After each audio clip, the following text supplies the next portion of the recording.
یہاں مجھے ضمناً وہ بات بھی یاد آ گئی جو پچھلے دنوں حرم مکہ کے اندر ایک سیکورٹی گارڈ کے ساتھ ایک عورت نے مس بہیو کیا تھا، بالکل غلط کام کیا تھا.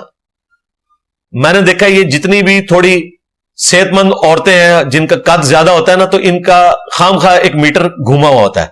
وہ یہ سمجھتی ہے کہ ہم کسی کو بھی تھپڑ مار سکتی ہیں. تو وہ جو ہماری سسٹر تھی نا، وہ بھی صحت مند تھی، قد کاٹ بھی اس کا اچھا تھا، اس نے تھپڑ مارا. اور مارا کس کو؟ عربی کو. عربی تو اپنی عورتوں کے ساتھ آج بھی جس طریقے سے بہیو کرتے ہیں، آپ نے یہاں پاکستان میں دیکھنا ہے نا، جتنا پشتون کی عورتیں اپنے خامدوں سے ڈرتی ہیں نا، اس طرح وہاں عورتیں ڈرتی ہیں اپنے خامدوں سے. وہاں پہ بھی بعض عورتیں بہت ڈومینیٹ کرتی ہیں، لیکن وہ کم کیسز ہیں. زیادہ تر مرد بہت ڈومیننٹ ہے، اور بعض اوقات وہ زیادتی کی حد تک بھی بیویوں کو مارتے ہیں عربی.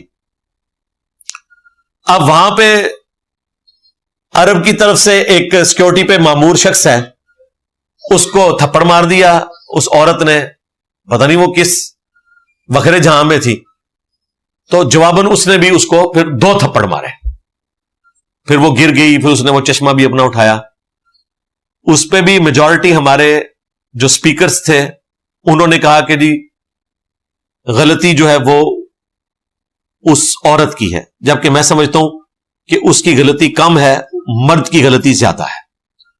عورت جو ہے جسمانی طور پہ کمزور ہے. اب تو ان لوگوں نے بھی مان لیا جو کہتے تھے کہ مرد و عورت برابر ہیں.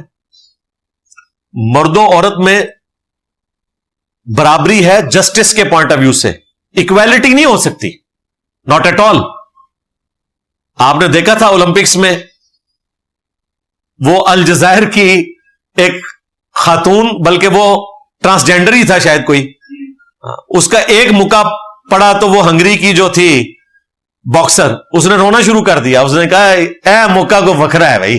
ہاں، پوری دنیا نے دیکھ لیا کہ مرد و عورت کا بھی برابر نہیں ہو سکتے. میں نے تو کئی ویڈیوز میں کہا ہے کہ آج تک کبھی مردوں کی ہاکی کی ٹیم کا مقابلہ عورتوں کی ہاکی کی ٹیم سے نہیں ہوا. انڈکلیئر آپ نے مانا ہوا ہے کہ مرد و عورت برابر نہیں ہو سکتے. جسٹس ہوگی، ہیومن ڈگنیٹی میں برابر ہیں، لیکن جسمانی ساخت میں باقی اعتبار سے وہ ایکول نہیں ہے. مجھ سے اگر آپ پوچھیں تو زیادہ اعتبار سے عورت جو ہے وہ مرد سے زیادہ کوالٹیز رکھتی ہے. دنیا سے آپ مرد ختم کر دیں، انسانیت ختم نہیں ہوگی. کئی عورتیں ہوں گی جو پریگننٹ ہوں گی، ان کے بچے پیدا ہوں گے، پھر نسل انسانی چل پڑے گی.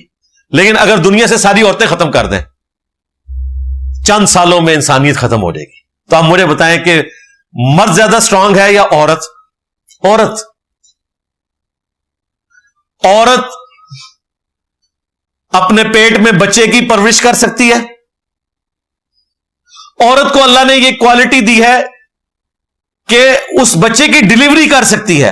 اتنی لچک اس کے جسم میں اللہ نے رکھی ہے، اور پھر اپنے جسم سے اسے فیڈ کر سکتی ہے.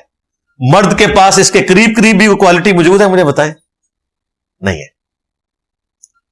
لیکن ان چیزوں کا یہ مطلب نکالنا کہ آپ نے مردوں عورت کو لا کے برابر کھڑا کر دینا ہے. جنگ مردوں نے لڑنی ہے. عورتیں زیادہ سے زیادہ مرہم پٹی کر سکتی ہیں، جنگ نہیں لڑ سکتی. مردوں کا کام ہے اپنی عورتوں کی حفاظت کریں. ہیومن ڈگنیٹی میں اللہ تعالیٰ نے عورتوں کو مردوں سے اوپر ہی رکھا ہے. آج تو میں نے کئی احادیث اور آیات سے ثابت کر دیا. تو میرے خیال میں آج اپنی ورڈکٹ دے دوں، اس عورت کی غلطی تھی. اس کے دماغ میں شیطان نے ایک غلط خیال لایا اور اس نے اس سیکورٹی گارڈ کو تھپڑ مارا جو اپنی ڈیوٹی کر رہا تھا بیچارہ ایمانداری کے ساتھ. لیکن اس کے جواب میں اس کا اس عورت کو تھپڑ مارنا نہیں بنتا تھا. یہ کوئی اچھا امیج نہیں گیا. پہلے ہی مسلمان مردوں کا کوئی اچھا امیج نہیں ہے. آپ اس چیز کو اوائڈ کر سکتے تھے. اس نے کوئی بم نہیں باندھا ہوا تھا جو وہ پھاڑنے لگی تھی. آپ اس کو مارنے کی بجائے صرف آگے جانے سے یوں روک دیتے. That's all. اور اتنی دیر میں آپ کے پاس عورتوں کی بھی پولیس وہاں موجود ہے. بڑی تگڑی قسم کی عورتیں وہاں رکھی ہوئی ہیں انہوں نے، حرم مکہ میں، حرم مدینہ میں. ہاں، اور وہ کنٹرول کر لیتی ہیں. اس مسلمان مرد کا کام نہیں تھا کہ وہ تھپڑ مارتا، پھر اس نے ایک تھپڑ نہیں مارا، 2 مارے. پھر اللہ کا حکم اس عورت نے تو توڑا تھا کہ اس نے مرد کو چہرے پہ تھپڑ مارا، جو بخاری مسلم میں آیا کہ نبی علیہ السلام نے مارنے سے منع کیا، اور اس مرد نے بھی اللہ کا حکم توڑا، اس نے 2 تھپڑ مارے، وہ بھی چہرے پر مارے۔ حالانکہ قرآن میں ہے کہ برائی کا بدلہ اسی لیول کی برائی ہے، اور وہ بھی جوڈیشری کے تھرو ہوگی۔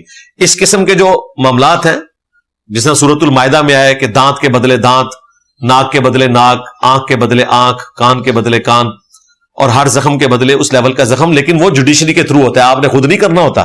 بخاری مسلم میں حدیث ہے نا کہ وہ ایک صحابی کہ وہ دانت ٹوٹ گیا تھا تو وہ قصاص کے لیے نبی علیہ السلام کے پاس آیا تھا۔ خیر بعد میں وہ معافی والا معاملہ ہو گیا، اللہ تعالیٰ نے اس کے دل میں نرمی پیدا کی، ایک صحابی کی دعا لگ گئی، لیکن خود آپ قانون ہاتھ میں نہیں لے سکتے اس طریقے سے۔ تو وہ قانون کی حفاظت کے اوپر مامور تھا شخص، اس کا کام یہ نہیں تھا کہ تھپڑ کے جواب میں اس عورت کو 2 تھپڑ مارتا، اور طریقے سے بھی اس عورت کو روکا جا سکتا تھا۔ 2-3 مرد یوں ہاتھ باندھ کے کھڑے ہو جاتے تو وہ عورت ان کو کراس کر ہی نہیں سکتی تھی۔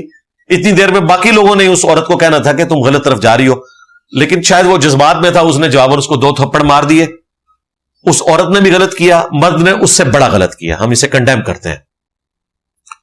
اسلام میں ہیومن ڈگنیٹی میں مرد و عورت برابر ہیں، لیکن یہ کہنا کہ اللہ تعالیٰ نے مردوں کو عورتوں پر جو حاکم بنا دیا ہے، کوئی زیادہ ان کو درجہ دے دیا اس حوالے سے، تو بھائی عورتوں کا درجہ ہی اوورآل زیادہ لگتا ہے، بھائی سیدھی سی بات ہے۔ اللہ نے پسے ہوئے طبقے کو رسپیکٹ دی ہے، باقی ہیومن ڈگنیٹی میں سارے برابر ہیں۔